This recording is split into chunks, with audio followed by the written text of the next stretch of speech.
Hello प्यारे बच्चों, नमस्कार। कैसे हैं आप सभी? उम्मीद है मस्त होंगे, स्वस्थ होंगे। प्यारे साथियों, आप सभी का स्वागत है कुमार मुकेश सर 0.1 प्लेटफॉर्म पे। देखिए प्यारे साथियों, आज की क्लास में हम लोग पढ़ने वाले हैं जो रियल नंबर में दूसरे प्रश्न तक बात किए थे, उसके बाद हम लोग तीसरे प्रश्न से हल करेंगे और समझेंगे। देखिए उससे पहले ही बता दें कि बोर्ड एग्जाम बहुत नज़दीक है और उस तरीके से प्रिपेयर रहिए, उस तरीके से सिलेबस को तैयार रखिए कि बोर्ड एग्जाम में आने वाले प्रश्न को सोचना ना पड़े कि किस तरह किया जाए। ठीक है, तो चलिए हम एक एक टॉपिक पे, एक एक सवाल पे बहुत बेहतरीन ढंग से बातें करते चल रहे हैं, सवाल को हल करते चल रहे हैं। ऐसा ना हो कि आपको सोचना पड़े कि सर ये सवाल कैसे होगा। हर टॉपिक के सवाल करा दे रहे हैं, क्योंकि एनसीईआरटी बुक से अलग कोई बुक और तो क्या होगा। एनसीईआरटी बुक से आप लोग पढ़ रहे हैं तो इसके बाद इसी से रिलेटेड सारे बुक बने हैं, चाहे मनोहरे हो चाहे कोई भी हो। ठीक है, तो चलिए आज की क्लास में हम लोग पढ़ेंगे क्या, तीसरे प्रश्न से बात कर रहे हैं कि अभाज्य गुणनखंड विधि द्वारा निम्नलिखित पूर्णांकों के एचसीएफ तथा एलसीएम ज्ञात कीजिए। ठीक है, तो हम लोग एक एक सवाल को बहुत ही अच्छे ढंग से समझते चलेंगे। देखिए क्या होता है कि आपको सबसे पहले क्या होता है, प्रश्न को पढ़ना होता है और पढ़ के समझना होता है। अगर प्रश्न को पढ़ के समझ लिए कि प्रश्न कह क्या रहा है, तो उसके बाद किसी टाइप का सवाल रहेगा हल कर लेंगे। कह रहा है कि अभाज्य गुणनखंड विधि द्वारा निम्नलिखित पूर्णांकों को के निम्नलिखित पूर्णांक मतलब जो नीचे दिया गया है निम्नलिखित पूर्णांक, इसी का क्या बताना है, एचसीएफ और एलसीएम। यहाँ पे दिया है ना 12, 15 और 21, इसका एचसीएफ भी बताना है और एलसीएम भी बताना है। यानी हम लोग पिछले क्लास में एचसीएफ मतलब क्या होता है, हाईएस्ट कॉमन फैक्टर। ठीक है, और एलसीएम मतलब लीस्ट कॉमन मल्टीपल। यहाँ देखिए कह रहा है अभाज्य गुणनखंड विधि से, तो चलिए हम लोग अभाज्य गुणनखंड विधि से इसका एचसीएफ और एलसीएम बताते हैं। सबसे पहले 12 का तो 2 से डिवाइड करेंगे, 2 छक्का 12, 2 से फिर से 2 तिहाई 6 और 3 से कितनी बार में जाएगा, एक बार में जाएगा। 15 का ले लेते हैं तो 15 का 3 से जाएगा, 2 से नहीं जाएगा तो 3 से, 3 पचे 15 और 5 से जाएगा एक बार में। यहाँ देखिए 21 का, तो 21 भी किससे जाएगा, 3 से जाएगा, 7 की 21 और 7 से 7 जाएगा। ठीक है, यहाँ तक तो आपको समझ में आ गया। अब लिखिएगा कि एच सी एफ या यहाँ लिख लीजिए सबसे पहले 12 बराबर 2 गुणे, या तो 2 गुणे 2 गुणे 3 लिख लीजिए, या 2 की पावर लगा लीजिए। पावर कितना, 2, क्योंकि 1 2 दो बार है, अब गुणे 3 हो गया। ठीक है, अब इसके बाद समझिए 15 बराबर कितना, 15 बराबर 3 गुणे 5 हो गया आपका, और यहाँ 21 बराबर कितना हो गया, 3 गुणे 7, 3 गुणे 7। तीनों में कॉमन देखिए, तीनों में कॉमन देखिए, यानी क्या, जो एक घात, इसको बोलेंगे क्या, घात। तो समझिएगा लोवेस्ट जो पावर होता है, लोवेस्ट पावर मतलब जिसका कम पावर होता है, बात को समझिए। लोवेस्ट पावर मतलब यहाँ पे एचसीएफ में लेते हैं, एचसीएफ बराबर जब हम लिखेंगे एचसीएफ, किसका एचसीएफ ज्ञात कर रहे हैं, यानी किसका मौसा ज्ञात कर रहे हैं, 12 15, 12 कामा 15 कामा 21 का, तो ये क्या हो जाएगा, तीनों में कॉमन क्या दिख रहा है, 3, इसका हो जाएगा 3। ठीक है, अब चलिए एलसीएम पे बात कर लेते हैं, लिस्ट कॉमन मल्टीपल। ठीक है, एलसीएम किसका, सेम यही पूर्णांक, तो 12 15 और 21, 12 15 21 का एलसीएम क्या हो जाएगा, हमने बताया कि एचसीएफ में कम घात वाले को लेते हैं और एलसीएम में ज्यादा घात वाले को लेते हैं। यानी 2 पे घात कितना, 2 है तो इसको ले लेंगे। ठीक है, गुणे में क्या है, 3 है, 3 को ले लेंगे। गुणे में 5 है तो 5 को ले लेंगे, और गुणे में 7 है तो 7 को ले लेंगे। बात समझ में आ गई। यहाँ देखिए थोड़ा सा ऊपर हम लिख देते हैं, 2 दूना क्या होता है, 4 गुणे 3। ठीक है, 4 गुणे 3 गुणे 5 गुणे 7। अब क्या उत्तर आएगा, 4 तिहाई 12, 12 पचे 60, 12 पचे 60, 60 होता है ना, 7 छक्के कितना होता है, 42, यानी 420 क्या हो गया इसका एलसीएम। तो एलसीएम क्या हो गया, 420, और एचसीएफ क्या हो गया, 3। यही हमारा जवाब हो गया। ठीक है, बात को समझ रहे हैं कि नहीं, कैसे हो रहा है, चीजों को समझते चलिएगा कैसे हो रहा है। जहां भी डाउट लगेगा कमेंट सेक्शन में कमेंट करके बता दीजिएगा। चलिए, तो हम लोग पहले प्रश्न को पूर्ण रूप से हल कर चुके हैं। अब चलते हैं दूसरे प्रश्न में और दूसरे का बात करते हैं। क्या है, क्या है, 17। तो 17 ऐसे कर लीजिए, या इसका यही जगह 17 बराबर 1 गुणे 17 या 17 गुणे 1, यही तो होगा। ठीक है, क्योंकि 17 या तो अपने से कटेगा या तो 1 से कटेगा। ठीक है, अब 23 है, 23 भी या तो 23 से कटेगा या तो 1 से कटेगा। 2 गुणनखंड इसके हुए, इसके बाद 29 है, 29 या तो अपने से कटेगा, ठीक है, और या तो एक से कटेगा। समझने की कोशिश करिएगा। तो यहां पे हो जाएगा उभयनिष्ठ तीनों में क्या है, यहां देखिए एक है, यानी यहां पे HCF की बात करेंगे तो लिखेंगे HCF किसका, 17, 23 और 29 का, ठीक है। HCF 17, 23 और 29 का, यहाँ हर जगह HCF, थोड़ा सा इंग्लिश वर्ड ले रहा है, हर जगह HCF यहाँ भी लिखा है प्रश्न में। HCF मतलब मौसो, LCF मतलब लॉस। यहाँ देखिए हम लिख दे रहे हैं HCF मतलब क्या, मौसो, ठीक है। अब छोटी क्लास में पढ़े होंगे मौसम, महत्तम समापवर्तक, ठीक है। यहाँ LCM मतलब लसव, लघुत्तम समापवर्तक, ठीक है। हम पिछले लेक्चर में इस पे बात भी किए थे कि मौसो क्या होता है और लॉसो क्या होता है। हर एक चीज जो नहीं देखेंगे पहला वीडियो देख लीजिएगा, उसमें हम लोग बात कर चुके हैं। तो यहाँ देखिए HCF बराबर क्या हो गया, एक हो गया, क्योंकि एक है जो तीनों को क्या कर दे रहा है, विभाजित कर दे रहा है, ठीक है।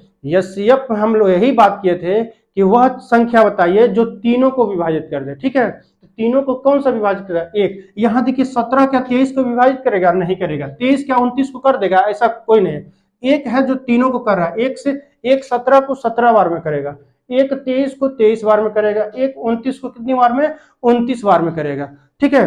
तो ऐसे करके तीनों में उभयनिष्ठ गुणनखंड क्या मिल रहे हैं, एक मिले हैं, इसलिए HCF क्या मेरा निकल गया, एक। LCM, ठीक है, लघुत्तम समापवर्तक किसका, 17 का, 23 का और 29 का।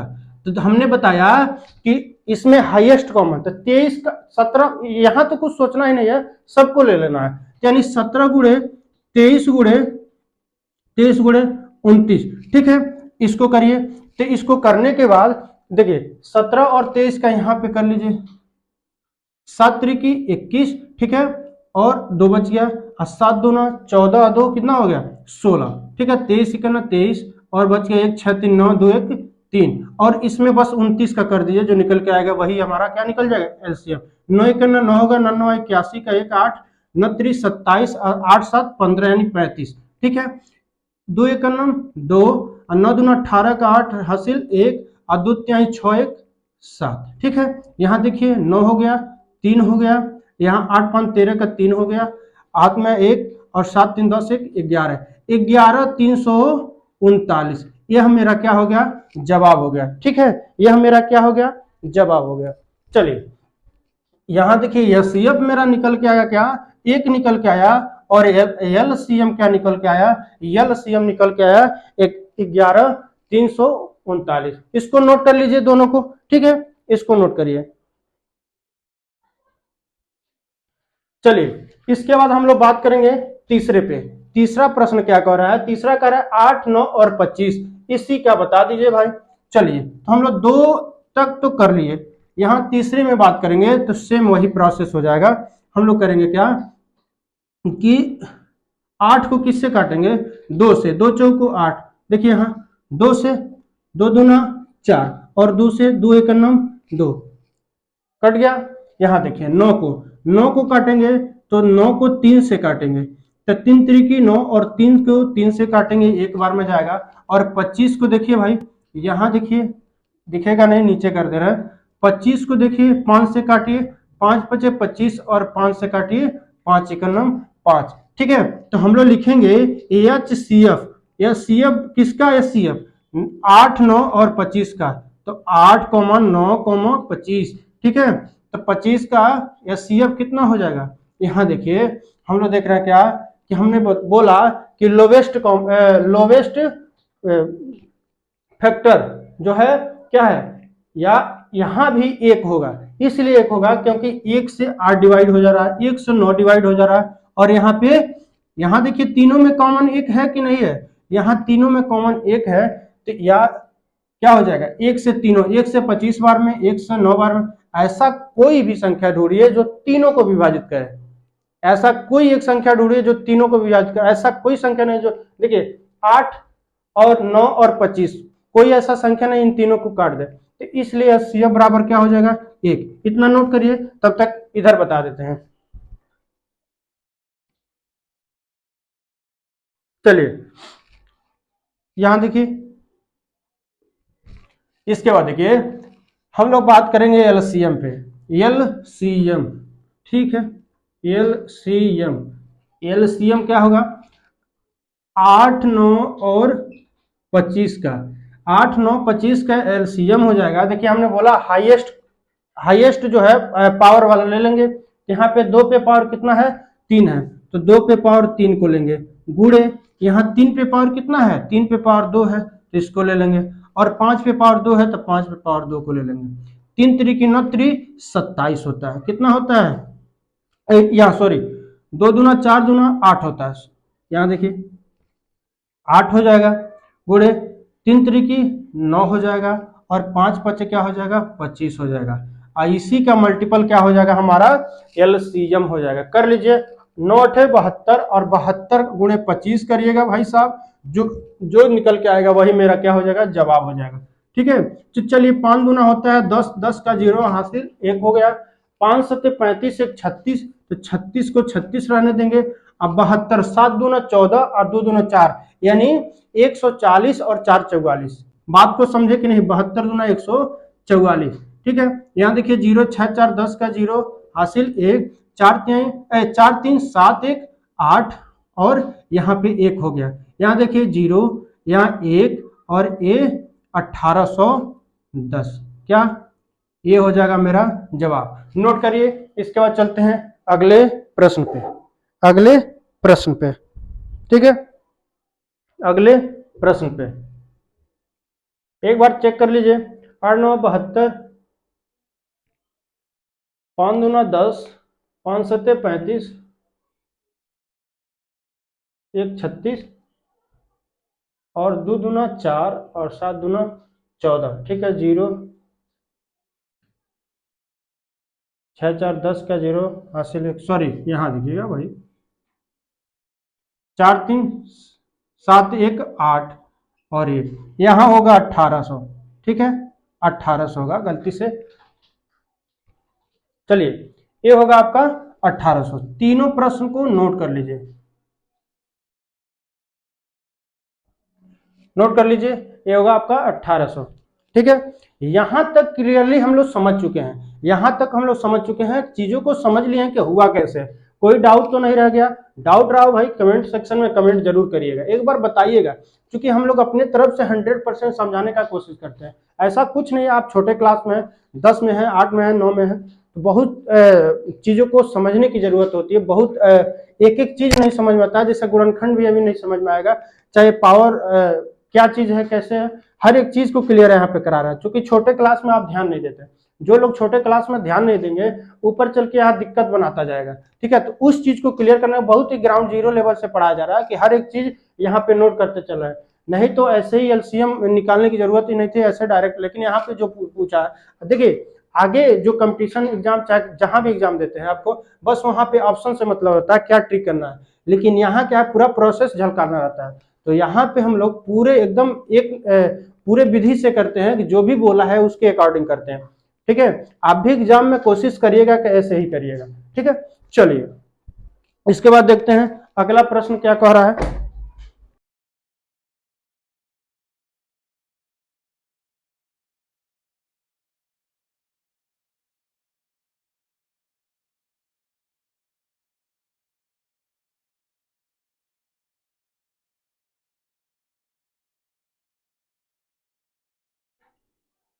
चलिए आगे हम देखते हैं क्या कह रहा है। कह रहा है एचसीएफ इतना बराबर इतना दिया है, ठीक है, दो संख्या दिया है, इसका एचसीएफ क्या दिया है, 9 दिया है। मतलब दो संख्या आपके सामने दिख रहा है, एक संख्या 306 है, एक है 657, दोनों का एचसीएफ दिया है 9, और कह रहा है एलसीएम इतने का ज्ञात करिए भाई साहब, ठीक है। तो हम लोग कर लेंगे कि नहीं ज्ञात कर लेंगे, बिल्कुल कर लेंगे, बहुत ही सरल तरीके से प्रश्न को नोट करिए। इसके बाद हम लोग चलते हैं एलसीएम ज्ञात करके और जवाब देते हैं, ठीक है। चलिए हम लोग देखते हैं कि होता है एक फार्मूला, आप लोग सुने होंगे, पढ़े भी होंगे, एचसीएफ, सॉरी एक मिनट, एचसीएफ इंटू एलसीएम, ठीक है। HCF into LCM is equal to क्या होता है, दोनों संख्याओं का गुणनफल, दोनों संख्याओं का संख्याओं का गुणनफल। इतना तो पता ही होगा आपको। तो जब इतना पता है तो बस एलसीएम हम लोग बता सकते हैं। ठीक है, दी गई संख्या बराबर, यहां लिखिए हल। ठीक है, हल। दी गई संख्या बराबर कितना, 306 कमा 657, यही संख्या दिया हुआ है। क्या सही है? यही संख्या दिया हुआ है। ठीक है, अब चीजों को समझिएगा। इसका एचसीएफ दिया है, इसका एचसीएफ दिया है कितना, 9 दिया है। ठीक है, और फार्मूले पर हम रखते हैं। फार्मूले पर क्या रखेंगे, देखिए हम लोग, देखिए इधर एलसीएम हमको ज्ञात करना है। अगर एलसीएम ज्ञात करना है तो एचसीएफ को उधर ले जाएंगे, और एचसीएफ ज्ञात करना रहता है तो एलसीएम को उधर ले जाते हैं। चीजों को समझिएगा। जब हमने छोटी क्लास में ही आप लोग ये चीज क्लियर कर लिए होंगे कि जब इधर से मल्टीप्लाई में रहता है तो उधर जाता है तो किसमें हो जाता है, डिवाइड में। अगर उधर रहता है तो इधर डिवाइड में। ठीक है, तो इधर से एलसीएम ज्ञात करना, तो एलसीएम इज इक्वल टू क्या हो जाएगा, उधर जाके दोनों संख्याओं का गुणनफल,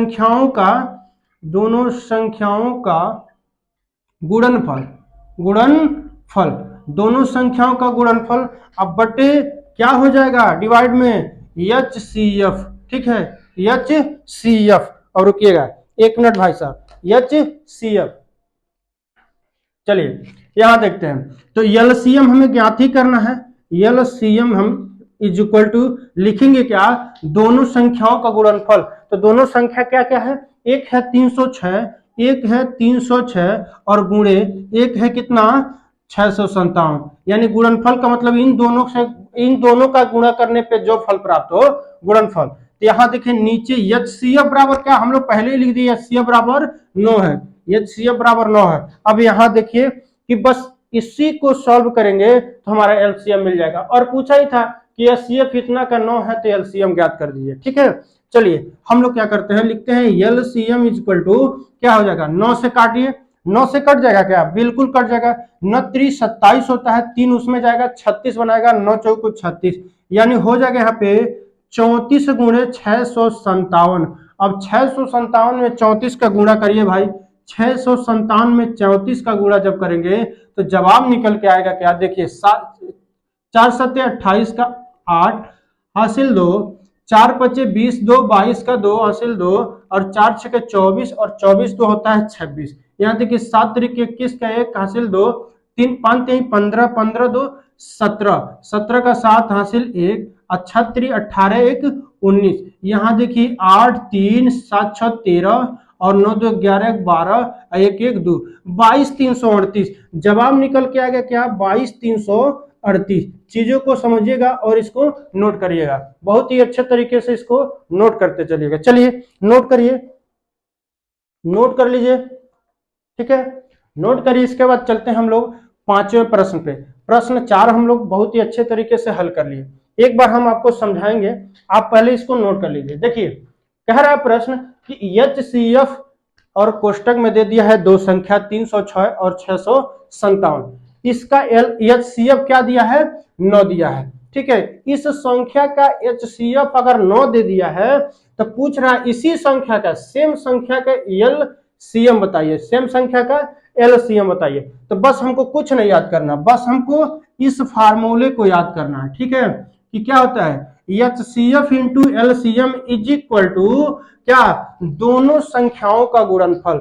एलसीएफ 2-3 बार इसको पढ़िएगा तो याद हो जाएगा अपने आप। HCF into LCM is equal to दोनों संख्याओं का गुणनफल। और अगर हमें एचसीएफ ज्ञात करना है तो एलसीएम उठ के उधर चला जाएगा। बात समझिएगा कि यहाँ 2 लोग हैं, यहाँ 2 लोग हैं, यहाँ 2 लोग हैं। ठीक है, इसके ये बॉर्डर है आपका, यहां से एक उठ के जाता है तो इसका भविष्य बना देता है। और बनाता किसका भविष्य, इसका भविष्य बना देते हैं। ये अगर अपने बगल से उठ के गया तो इसका भविष्य। चीजों को समझिएगा, यहाँ पे एचसीएफ उठ के गया तो एलसीएम क्या हो गया, पूर्ण हो गया, यानी इसका मान निकल गया। चीजों को वही समझिएगा, कह रहा है एचसीएफ इंटू एलसीएम दोनों संख्याओं का गुणनफल। ठीक है, चलिए दी गई संख्या क्या है, हम प्रश्न से ही सब कुछ निकाल रहे हैं, ऐसा कुछ नहीं, बस एक फार्मूला अलग से लिखा गया, चीजों को बस प्रश्न से ही हल कर रहे हैं। यहाँ देखिए कह रहा है दी गई संख्या 2 है, 306 है, 657 है, एचसीएफ भी दे दिया है 9 है। तो यहाँ वही फार्मूला सीधे हम रख के और सॉल्व कर दिए हम। इस चीज को तो नहीं समझाना पड़ेगा ना, काटना पीटना, इस चीज को अपने आप कर लीजिएगा। ठीक है, चलिए नोट कर लिए होंगे। अगले प्रश्न पे चलते हैं, प्रश्न का 5 पे।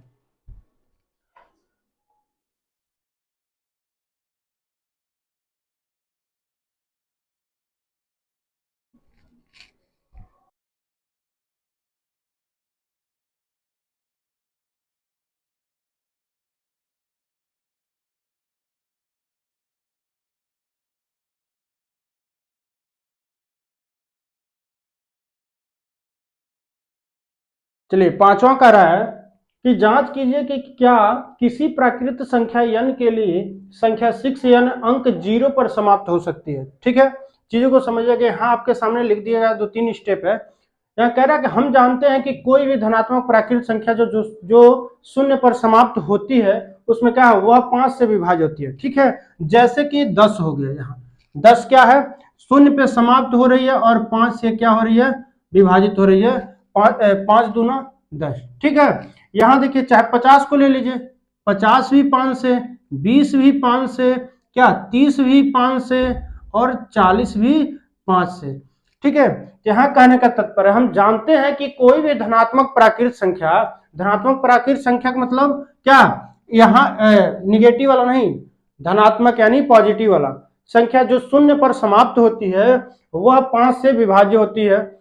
इसलिए उसके अभाज्य गुणनखंडों में अभाज्य संख्या 5 होनी चाहिए। उसके अभाज्य गुणनखंड में क्या जरूर होना चाहिए, 5 होना चाहिए। जैसे यहाँ देखिए 5 गुणे 2 होना चाहिए, या 5 गुणे 5 होना चाहिए, 5 गुणे 8 होना चाहिए, मतलब 1 5 आना क्या है, जरूरी है। ठीक है, उसके अभाज्य गुणनखंड होने पे, इसलिए यहाँ लिख दिया गया उसके अभाज्य गुणनखंडों में अभाज्य संख्या 5 होनी चाहिए। अब क्या है, 6n दिया है, तो 6n बराबर क्या है, इसका गुणनखंड 2 गुणे 3 होगा, 2 तिहाई 6 होता है, तो 2 गुणे 3 पे पावर n है, तो इसके मतलब इसको लिख सकते हैं कि नहीं, 2 पे पावर n इंटू 3 पे पावर n। ठीक, यहाँ 6n के अभाज्य गुणनखंडों में केवल 2 और 3 है। यहाँ देखिए 6n के अभाज्य गुणनखंड में क्या है, 2 और 3 है, तो यहाँ पे लिखा है कि 6n के अभाज्य गुणनखंड में संख्या 5 नहीं आ सकती।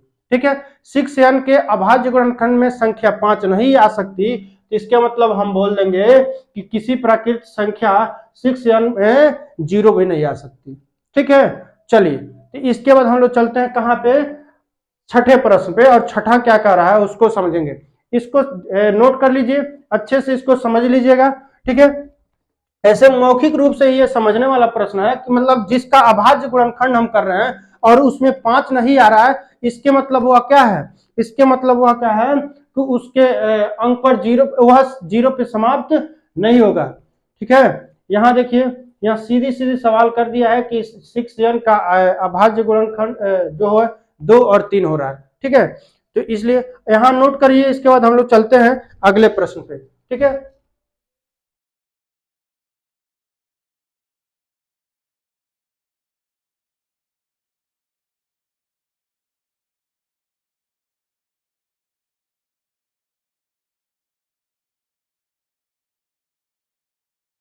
चलिए छठा प्रश्न कह रहा है कि व्याख्या कीजिए कि 7 गुणे 11 गुणे 13 प्लस 13 और 7 गुणे 6 गुणे ऐसे करके गुणे 1 में है प्लस 5 का भाज्य संख्याएं क्यों है।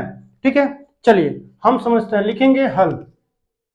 हल, पहली संख्या कौन है, इसको मान लेते हैं पहली संख्या, किसको भाई, जो सामने दिख रहा है 7 गुणे 11 गुणे 13 प्लस, तो यहां लिखेंगे 7 गुणे 11 गुणे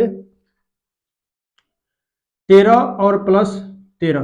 ठीक है, यहां देखिए 13 कॉमन ले लेंगे तो क्या बच जाएगा, 7 गुणे 11 गुणे 1 और प्लस 1। ठीक है, 1 यहां से तो हो जाएगा, देखिए लिखेंगे, इसलिए यहां यहां 13 एक गुणनखंड है, यहां दिख रहा है सामने 13 एक गुणनखंड है,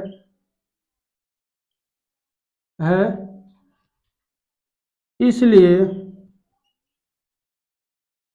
यह संख्या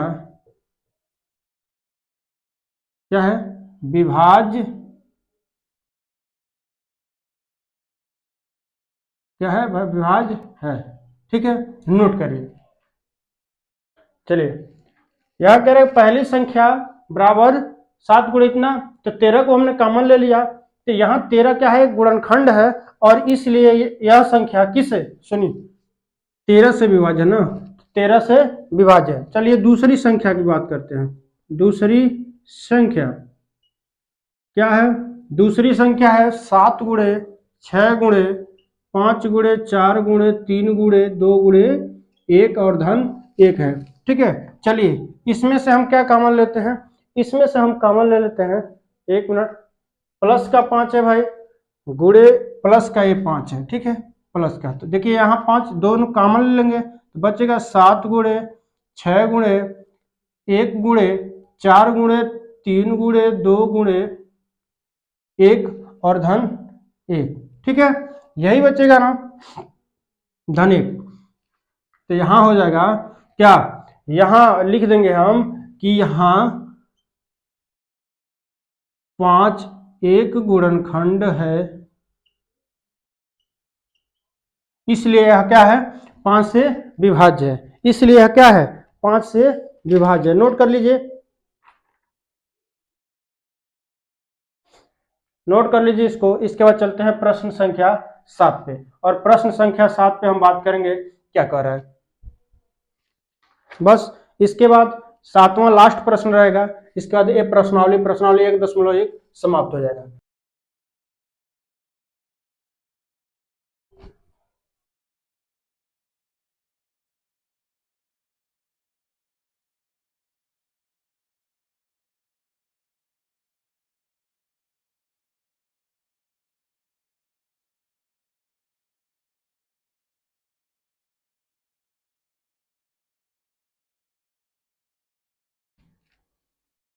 चलिए 7वां प्रश्न कर रहा है कि किसी खेल के मैदान के चारों ओर एक वृत्ताकार पथ है।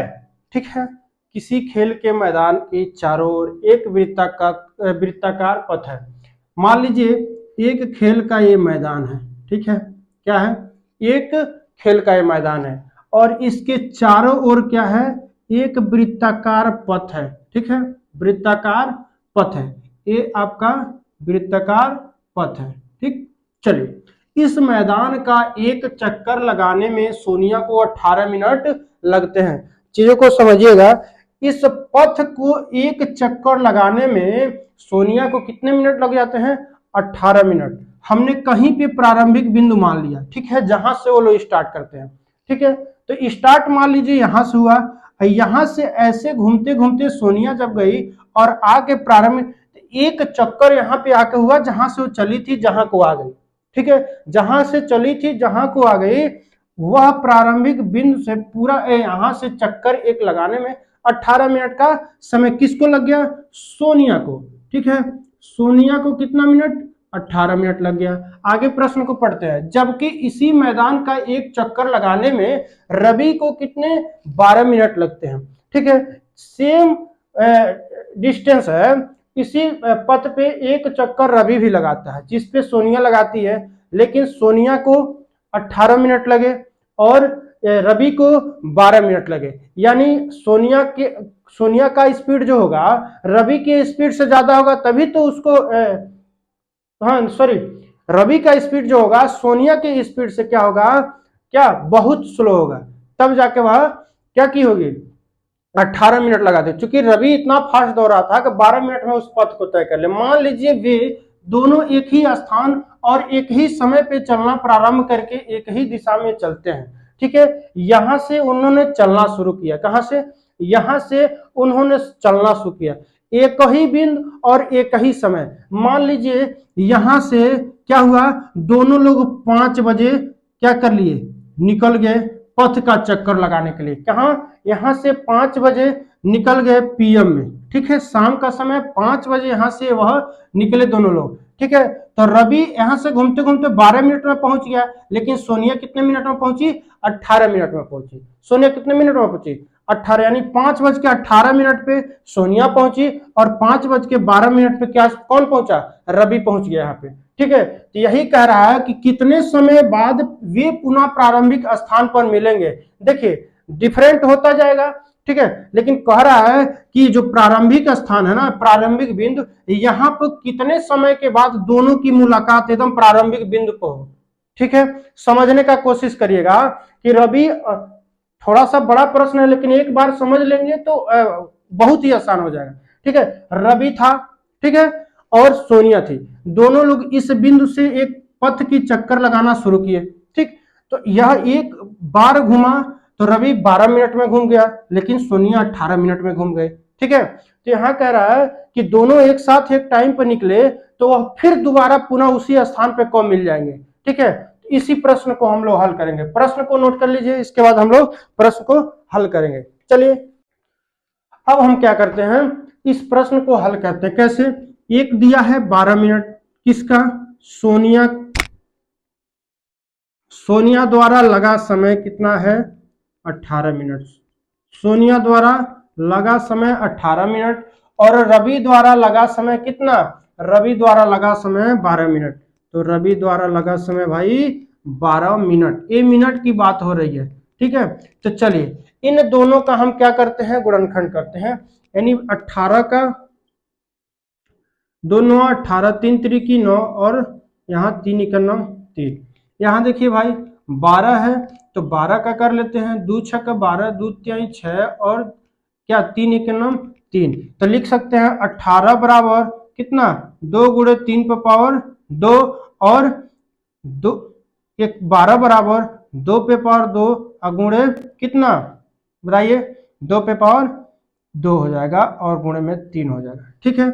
हम लोग बताएं इसका एलसीएम ले रहे हैं तो हम बताया कि हाईएस्ट पावर जिसका रहता है उसको लेते हैं। क्या लेते हैं? हाईएस्ट पावर जिसका रहता है उसको लेते हैं, ठीक है। तो हाईएस्ट पावर किसका है? देखिए यहाँ पे 3 पे पावर क्या है? 2 है, इस पे 1 है, इन दोनों पे 1 है, इन दोनों पे क्या है? 2 2 पावर है। तो इसको निकालेंगे एलसीएम में। अगर एलसीएम की बात करता है तो कम पावर वाले को, ठीक है। तो यहाँ देखिए 3 पे पावर 2 है यानी घात 2 है, और गुणे 2 पे पावर यानी घात 2 है। तो देखिए 3 को 2 बार लिखेंगे, 3 तरीके हो जाएगा 9 और 2 को 2 बार लिखेंगे, 2 दूना हो जाएगा 4, ठीक है। अब 9 गुणे 4, 9 गुणे 4 करेंगे तो 9 चौको 36। ये जो 36 निकल के आया किस में निकल के आया? ये भी मिनट में निकल के आया। यहाँ मिनट में ही समय लगा था, ये भी निकल के कितना? 36 मिनट में ही आया। यानी लिख देंगे हम लोग, यहाँ नीचे लिख देंगे कि सोनिया और रवि उस पथ के चक्कर लगाते लगाते प्रारंभिक बिंदु पे 36 मिनट बाद वो क्या होंगे? फिर से मिल जाएंगे, ठीक है। 36 मिनट बाद जब मिलेंगे तो यहाँ समझिएगा एक ओरली तरीके से, मौखिक तरीके से हम समझा रहे हैं आपको कि यह चला 18 मिनट में, कौन? सोनिया 18 मिनट में 2 चक्कर लगाए, 36 मिनट में कितना? 2 चक्कर लगाए, क्योंकि 18 दूना 36। लेकिन रवि है जब तक यह 2 चक्कर लगाएगी तब तक वह 3 चक्कर लगा चुका होगा। 12 3 36 है, तब तक क्या रवि 3 चक्कर लगा चुका होगा, और 3 चक्कर रवि लगाया और 2 चक्कर क्या सोनिया लगाई, तब जाके यहाँ प्रारंभिक बिंदु पर दोनों मिल गए। तो इसलिए यहाँ पे एलसीएम निकालते हैं और 36 मिनट जो आया वही क्या है? इन दोनों का एग्जैक्ट टाइमिंग है जिस टाइम पे वह पुनः उस स्थान पे मिले, ठीक है। चलिए तो चीजों को समझ चुके हैं, फिर मिलते हैं नेक्स्ट क्लास में नेक्स्ट प्रश्नावली के साथ। धन्यवाद।